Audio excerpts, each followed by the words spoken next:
Em nome do Pai, do Filho e do Espírito Santo. Amém. Amados irmãos e irmãs, é com muita alegria que nós estamos aqui para juntos estudar e meditar a primeira leitura que a Igreja nos apresenta para este que é o quinto domingo do tempo comum do ano A. E a primeira leitura deste domingo se encontra lá em Isaías 58, versículos de 7 até o 10, que nos diz assim: Assim diz o Senhor, reparte o pão com o faminto, acolhe em casa os pobres e peregrinos. Quando encontrares um nu, cobre-o, e não desprezes a tua carne. Então brilhará a tua luz como a aurora, e tua saúde há de recuperar-se mais depressa. À frente caminhará a tua justiça, e a glória do Senhor te seguirá. Então invocarás o Senhor, e ele te atenderá. Pedirás socorro, e ele dirá: Eis-me aqui.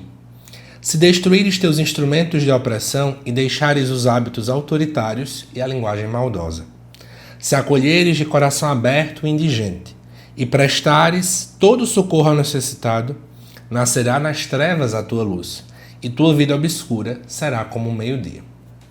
Nós estamos no capítulo 58 do livro do profeta Isaías. E é interessante que a gente entenda algo que eu já tenho comentado em vários vídeos. Sempre que eu gravo sobre o profeta Isaías, eu tenho que explicar um pouco sobre isso. Nós podemos dividir o livro em 3 partes.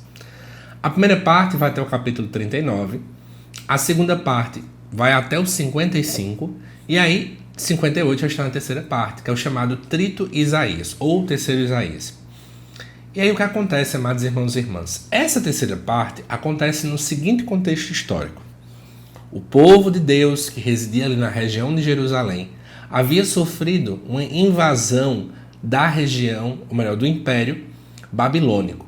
E eles acabam tendo uma política de deportação, de enviar uma parcela daquela população que ali residia para ficar exilada lá na Babilônia. E aí, nessa situação específica, depois de um tempo, o Império Persa lidera o Império Babilônico e permite com que o povo retorne de fato a Jerusalém. Aí nós vamos ter a reconstrução do Templo de Jerusalém e por aí vai. Porém, quando o povo volta, nós temos algumas situações bem delicadas. Porque pensa comigo, eles ficaram cerca de mais de 60 anos fora de sua terra. Então a terra não está boa para plantação. Muitas pessoas quando voltam encontram muita pobreza, muita destruição. Praticamente Jerusalém se encontra sem vida. Então de um lado tem a desesperança do povo, que alguns já tinham até se estabelecido relativamente bem na Babilônia, e agora não querem mais voltar. E aqueles que voltavam já verificavam exatamente essa situação. E aí, diante do contexto da pobreza, das realidades que aquele povo estava vivenciando, o profeta acaba então falando, dando algumas orientações de ordem, especialmente moral. É nesse contexto que começa o versículo 7 dizendo: reparte o pão com o faminto. O pão geralmente sempre teve a ideia, do símbolo da vida. Então, em outras palavras, reparte a vida com aquele que tanto necessita. Não é apenas uma esmola pontual, mas na verdade algo que perpassa todos os instantes de sua vida. Quando eu digo repartir a vida, vai muito mais do que o pão material. É o pão da escuta, o pão do consolo, o pão do acolhimento. Quantas e quantas pessoas hoje são famintas de vida, famintas de paz, famintas de alegria. E amados irmãos e irmãs, a gente muitas vezes parece que deixa de lado essa realidade. E aí eu converso com várias pessoas sobre isso, por exemplo. Estamos aí na era da inteligência artificial.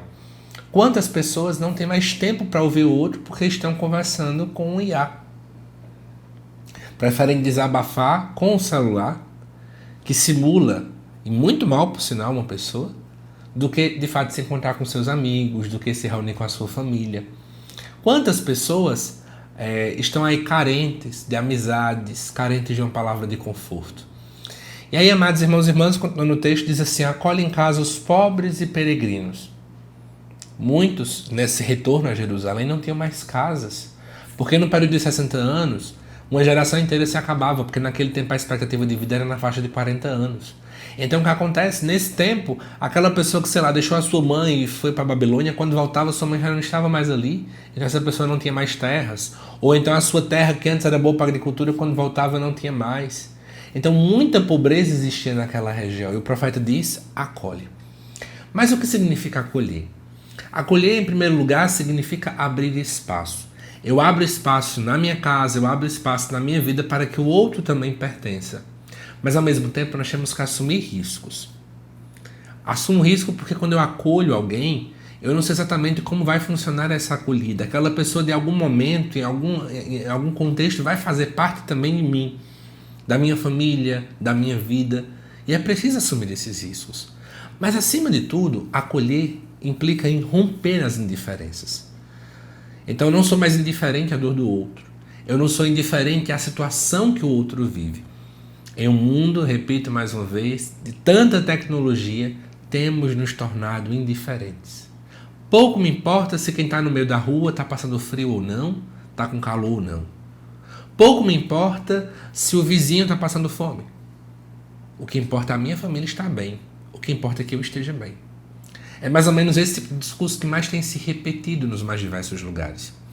E aí, amados irmãos e irmãs, no texto, quando encontrares um nu, cobre-o e não desprezes a tua carne. Quando eu falo não desprezes a tua carne, é para que você entenda que o outro que está passando por fome, nudez, essa outra pessoa é teu irmão.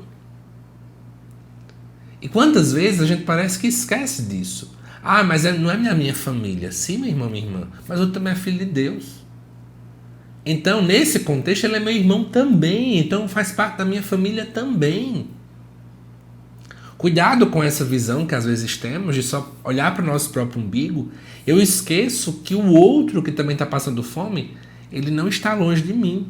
Pelo contrário, ele faz parte dessa família. Ele é meu irmão também, porque temos o mesmo Deus como Pai.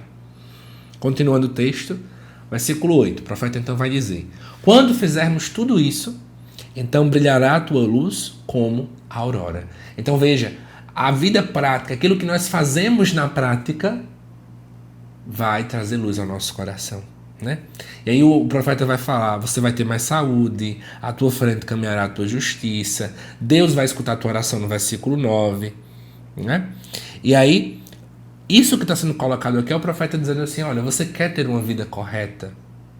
Você quer ter uma vida saudável? Você quer ter uma vida com saúde? Você quer que Deus escute suas orações? Entenda que não é só o lado seu espiritual que tem que ser resolvido. Não é só o lado do culto que tem que ser resolvido. Mas é preciso também deixar isso na vida prática. Porque nesse ato prático é que de fato sua fé foi provada. Sua fé realmente agora é uma fé viva e real. É uma fé que é traduzida em obras aos irmãos. Amados irmãos e irmãs, nós corremos o risco de querermos viver uma fé abstrata. A minha fé é vivida nas quatro paredes do meu quarto.